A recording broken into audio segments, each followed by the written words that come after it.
مجھے آپ کے علاقے کے امام صاحب کے ذریعے سے دعوت ملی اور میں گیا سے چل کر کے آپ حضرات کی خدمت میں اس کٹیہار کی سرزمین پر دوسری مرتبہ آنے کا موقع ملا۔ ایک مرتبہ آیا تھا، سیاسی پروگرام تھا، آپ کے علاقے کے جناب طارق انور صاحب الیکشن میں کھڑے تھے، تو میں اسی پارٹی سے تعلق رکھتا ہوں۔ ان کے کیمپ کرنے کے لیے میں نے 2 دن یہاں پر رکا تھا۔ اس کے بعد آج یہ دوبارہ آپ کے علاقے میں آنے کا موقع ملا ہے۔ یہ موقع الحمدللہ ہمارے لیے بڑی خوش نصیبی کا موقع ہے کہ مسجد کے تعمیر کے سلسلے میں ایک جلسہ منعقد کیا گیا ہے، اس سلسلے میں آنے کا موقع ملا ہے۔ اور مسجد کیا ہے؟ آپ حضرات تھوڑی دیر توجہ رہیں، بڑی قیمتی باتیں آپ حضرات کے سامنے رکھنے کی کوشش کروں گا۔ یہ مسجد کیا ہے؟ میرے آقا نے ارشاد فرمایا، روئے زمین کی سب سے بہترین کوئی جگہ ہے تو وہ مسجد ہے۔ کیوں؟ کیونکہ یہ مسجد اللہ کا گھر ہے، اور ہمیں اور آپ کو اس بات کا علم ہے کہ اللہ سب سے بڑے ہیں۔ ہم اور آپ روزانہ 5 وقت مسجد سے یہ صدائے سنتے ہیں، اللہ اکبر اللہ اکبر، اللہ سب سے بڑے ہیں۔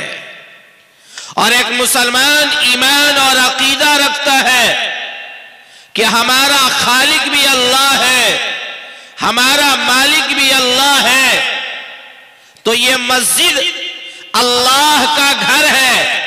اور ہم اور آپ جانتے ہیں کہ جب کسی چیز کی نسبت کسی چیز سے مل جاتی ہے تو اس کا مقام اونچا ہو جایا کرتا ہے۔ جیسے یہ گھر ایم پی صاحب کا ہے تو ایم پی صاحب کی وجہ سے اس گھر کا مقام اونچا ہو گیا۔ یہ گھر مکھیا جی کا ہے، مکھیا جی کے وجہ سے اس گھر کی قدر و منزلت بڑھ جاتی ہے۔ یاد رکھیے، مختصر طور پر مسجد کو اللہ نے فرمایا یہ میرا گھر ہے، تو جب اللہ کا مقام سب سے زیادہ ہے تو اللہ کے گھر کا بھی مقام سب سے زیادہ ہوگا کہ نہیں ہوگا؟ اس لیے اللہ تعالیٰ نے اپنے مقدس قرآن پاک میں ارشاد فرمایا، اے مسلمانوں سنو، فی بیوت اذن اللہ ان ترفع، اے مسلمانوں کان کھول کر کے سن لو، میں نہیں کہہ رہا ہوں، خود اللہ نے اپنے مقدس قرآن پاک میں اعلان فرما دیا، اے میرے مسلمانوں میرے گھر کو بلند کر دو۔ کیا کر دو؟ میرے گھر کو، اللہ ہم سے اور آپ سے کہہ رہے ہیں میرے گھر کو بلند کر دو۔ 2 تفسیر یہاں پر بیان کیا گیا ہے۔ پہلی تفسیر یہ ہے، فی بیوت اذن اللہ ان ترفع، پہلی تفسیر یہ ہے کہ اے مسلمانوں اللہ کے گھر کو اللہ کی بڑائی سے، اللہ کے کبریائی سے، اپنے قیاموں کے ذریعے سے، اپنے رکوع کے ذریعے سے، اپنے سجود کے ذریعے سے، اور سبحان ربی الاعلی اور سبحان ربی العظیم کے ذریعے سے اللہ کے گھر کو بلند کر دو۔ کیا کر دو؟ بلند کر دو۔ لیکن ہم مسلمان کیا کہتے ہیں، مولانا صاحب ہمیں تو صرف جمعہ میں جانا ہے 5 وقت اور ہم نے چھٹی لے لیا ہے۔ میں ایک جملہ کہا کرتا ہوں، جو لوگ جمعہ میں مسجد میں جاتے ہیں وہ اللہ کے ڈر سے نہیں جاتے ہیں، وہ نماز کی محبت میں نہیں جاتے ہیں، وہ من چاہی جاتے ہیں کہ جمعہ میں نہیں جائیں گے تو لوگ محلہ والے کیا کہیں گے، یہ کیسا میاں جی ہے جمعہ میں بھی نہیں گیا؟ بیوی کہے گی تم کیسا شوہر ہے کہ تم جمعہ بھی چھوڑ دیتا ہے؟ بیٹا کہے گا تم کیسا مسلمان ہے کہ تم جمعہ بھی نہیں جاتا ہے؟ خدا کی قسم، جمعہ کے جو نمازی ہے معاف کرنا، اللہ کے ڈر سے نہیں جاتے ہیں، نماز کی محبت میں نہیں جاتے ہیں، وہ تو سماج کے ڈر سے جاتے ہیں۔ جاتے ہیں کہ نہیں جاتے ہیں؟ ایک بات کہہ رہا ہوں، غور کیجئے گا۔ ہمارے ہندوستان میں ایک پارٹی ہے جسے نسلائٹ کہا جاتا ہے، سنا ہے نام نا؟ سرکار کا کیا آرڈر ہے کہ نکسلائٹ کو جہاں دیکھو سرکار کی پولیس اسے مار دیتی ہے۔ مارتی ہے کہ نہیں مارتی ہے؟ کیوں؟ وہ حکومت کا باغی ہے، وہ حکومت کا مخالف ہے، وہ ملک کا دشمن ہے، اس لیے نکسلائٹ کے بارے میں حکم ہے جہاں دیکھو اسے مار گراؤ۔ مسلمانوں یاد رکھیے گا، اپنے دل کو تھام کر کے سنیے گا، میرے آقا نے ارشاد فرمایا جو مسلمان نماز نہیں پڑھتا ہے وہ اللہ کا باغی ہے، رسول اللہ کا باغی ہے۔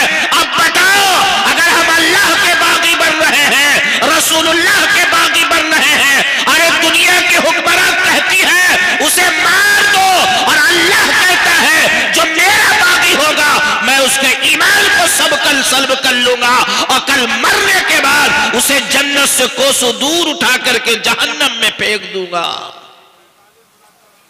تو بتاؤ، اللہ کے باغی بننا پسند کرو گے؟ بولو نا بھائی، اللہ کے دوست بننا پسند کرو۔ اور اللہ کے دوست کیسے بنو گے؟ سب سے بہترین کوئی چیز ہے تو نماز ہے۔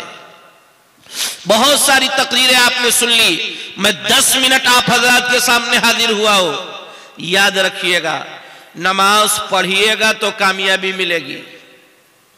اللہ تعالیٰ نے قرآن پاک میں ارشاد فرمایا وَلِلَّهِ الْعِزَّةُ وَلِرَسُولِهِ وَلِلْمُؤْمِنِينَ، کہ دیکھو میں نے عزت کو 3 لوگوں کے لیے خاص کر رکھا ہے۔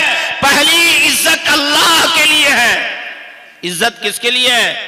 اللہ کے لیے ہے، ہم سب جانتے ہیں۔ اس کے بعد اللہ کے رسول کے لیے ہے، اس کے بعد اللہ نے اعلان فرمایا وَلِلْمُؤْمِنِينَ، مومنوں کے لیے عزت ہے۔ کیوں؟ کیونکہ یہ مومن اللہ اور اس کے رسول پر ایمان رکھتے ہیں، یہ کلمہ لا الہ الا اللہ محمد الرسول اللہ پڑھتے ہیں۔ میرے بھائی آپ حضرات سمجھ رہے ہیں؟ ایسا تو نہیں ہے کہ آپ حضرات کا آنکھ میں 12 بج چکا ہوگا اور میں تقریر کر رہا ہوں، کچھ آپ کو سنائی دے رہا ہے کچھ۔ جیسے ایک جگہ مولانا صاحب تقریر کر رہے تھے کہ دلی میں قطب مینار ہے، تو رات کے 12 بج چکے تھے، ایک نوجوان سن رہا تھا، آنکھ لگ رہی تھی، سنتے سنتے اس نے سوتے سوتے اس نے سن لیا کہ دلی میں کتیا بیمار ہے۔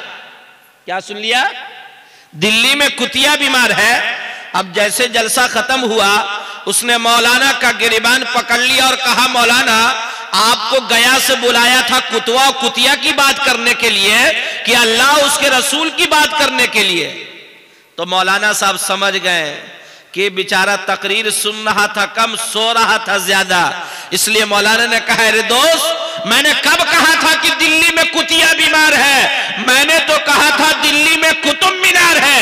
کہیں ایسا نہ ہو کہ آپ بھی سو رہے ہیں اور سوتے سوتے کچھ سن لیجئے اور صبح آپ چرچا کرنے شروع کر دیئے کہ مولانا نے ایسا کہا تھا، ہے نا؟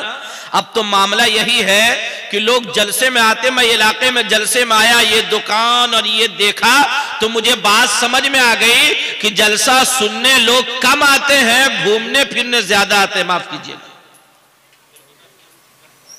یہ گھومنے پھرنے کا ماحول بنایا جا رہا ہے۔ مسلمانوں، پھر کیا ہوتا ہے؟ لوگ دیکھ لیتے ہیں کیسی تقریر ہوئی، صبح چرچا ہوگا، اور اس سالہ گیا سے جو مولانا آیا تھا نا، ابھی مولانا ہے، صبح سب کے سالہ بن جائیں گے۔ وہ سالہ بڑا اچھا تقریر کیا، وہ سالہ بڑا اچھا بولا، یعنی ابھی مولانا صبح سالہ شروع ہو جائے گا۔ تو لوگ تقریر سننے کے لیے نہیں آتے، مزہ لینے کے لیے آتے ہیں۔ اس نے اچھا کیا، اس نے خراب کیا، صبح چائے خانوں پر بیٹھ کر کے چرچا شروع ہوگا، وہ مولانا اچھا کیا، وہ مولانا خراب کیا۔ میرے نوجوانوں اور میرے بھائیوں، تقریر اللہ اور اس کے رسول کی ہے، ہم کس طریقے سے سن رہے ہیں؟ اگر ہم دل کے ساتھ سن رہے ہیں تو ہمارے نجات کا ذریعہ بنے گا۔ بہرحال یاد رکھیے گا، اللہ تعالیٰ نے قرآن پاک میں ارشاد فرمایا ہے، میں یہ بتا کر کے رخصت ہونا چاہ رہا ہوں، اللہ نے قرآن میں فرمایا وَلِلَّهِ الْعِزَّةُ وَلِرَسُولِهِ وَلِلْمُؤْمِنِينَ، کہ میں نے تین لوگوں کے لیے عزت کو مخصوص کیا ہے۔ پہلی عزت اللہ کی ہے، دوسری عزت اللہ کے رسول کی ہے، تیسری عزت مومنوں کی ہے۔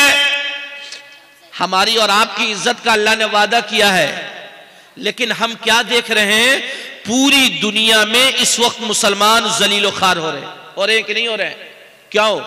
یہ 5 وجوہات ہیں، میں 5 بات کو 5 منٹ میں سمیٹنے کی کوشش کر رہا ہوں، غور کیجئے گا۔ نمبر 1، ہم ذلیل اس لیے دنیا میں ہو رہے ہیں کہ ہم مسلمانوں کے پاس اس وقت خالص ایمان نہیں ہے، ہمارے اور آپ کے پاس ملاوٹی ایمان ہے۔ ملاوٹی ایمان کا مطلب سمجھا؟ تھوڑی سی حالات خراب ہوئی تو ہم لوگ کبھی پنڈت جی کے پاس بھاگتے ہیں، پنڈت جی دیکھیے نا، لگتا ہے پڑوسن نے کچھ کرتوت کر دیا ہے۔ میری بغل میں جو بڑھیا رہتی ہے نا، اس کی نگاہ بہت کڑی ہے، ہم کو گھر گھر کر کے دیکھتی ہے، لگتا ہے میرے گھر میں کوئی کرتوت کر دیا ہے۔ میرے نوجوانوں اور میرے بھائیوں اور بزرگوں، خدا کی قسم، جس گھر میں نہ باپ نماز پڑھے، نہ ماں نماز پڑھے، نہ دادا نماز پڑھے، نہ دادی نماز پڑھے، نہ جوان نماز پڑھے، نہ بچے نماز پڑھے، نہ مرد پڑھے، نہ عورتیں پڑھے، نہ قرآن کی تلاوت ہو، نہ ذکر و اذکار ہو، تو اس گھر میں شیطان نہیں آئے گا تو کیا رحمت کے فرشتے آئیں گے؟ اور پھر کیا کہتے ہو؟ کسی نے کرتوت کرا دیا ہے، کسی نے سحر کرا دیا ہے۔ تو آج ہمارے پاس ملاوٹی ایمان ہے، ایک کمی۔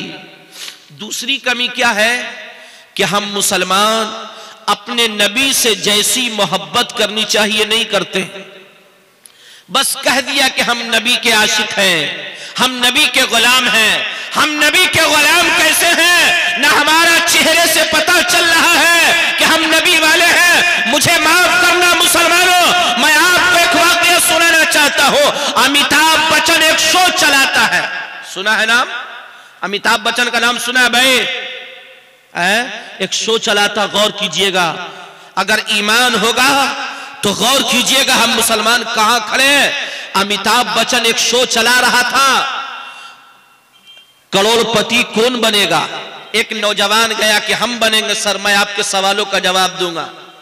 امیتابھ بچن نے پوچھا تیرا نام کیا ہے؟ کہا محمد فلاں، محمد فلاں۔